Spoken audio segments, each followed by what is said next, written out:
ફૂલ બાકાજી કી મોકલે ફૂલ બાકાજી કી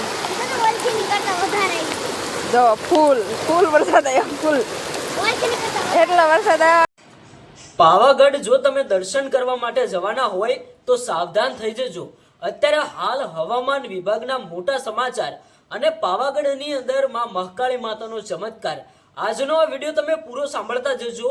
ભાઈ તમે હવામાન વિભાગની આગાહી સાંભળી હશે કે આપણા ગુજરાતની અંદર અમુક જગ્યાએ રેડ એલર્ટ આપવામાં આવ્યું, અમુક જિલ્લાઓની અંદર અતિથી અતિ ભારે વરસાદ નોંધાયો।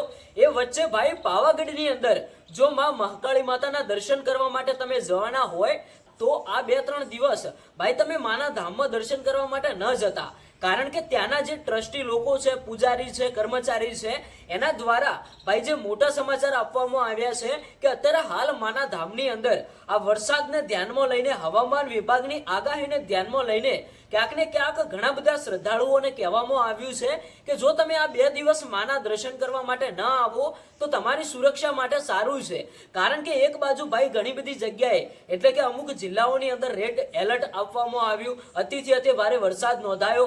અંબાલાલ પટેલની તમે આગાહી જોઈ હશે, હવામાન વિભાગના સમાચાર જોયા હશે, તો એ માટે ભાઈ આ વિડીયો તમે ગુજરાતના દરેક લોકો સુધી શેર કરી દેજો। આ વિડીયો શેર કરવાથી તમે કોઈની મદદ કરી શકો છો। આમે ભાઈ માં મહાકાળી માતાના પરચા આજે પણ હાજર છે। જો તમે ઘરે બેઠા બેઠા માને યાદ કરશો, કોઈ પણ તમારા અટકેલા કામ હશે તો માં જરૂર પૂરા કરશે। ભાઈ અત્યારે હાલ એવું ત્યાંના પૂજારી દ્વારા પણ કહેવામાં આવ્યું છે કે આ 1-2-3 દિવસ માટે તમે માના દર્શન કરવા માટે ના આવો તો તમારી સુરક્ષા માટે સારું છે।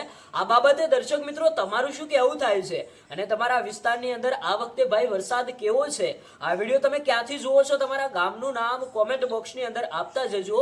અને જો ભાઈ માને તમે દિલથી માનતા હોય તો આ સમાચાર બીજા લોકો સુધી પણ પહોંચાડજો। તમારું શું કહેવું છે તમે કોમેન્ટ કરીને જણાવતા જજો।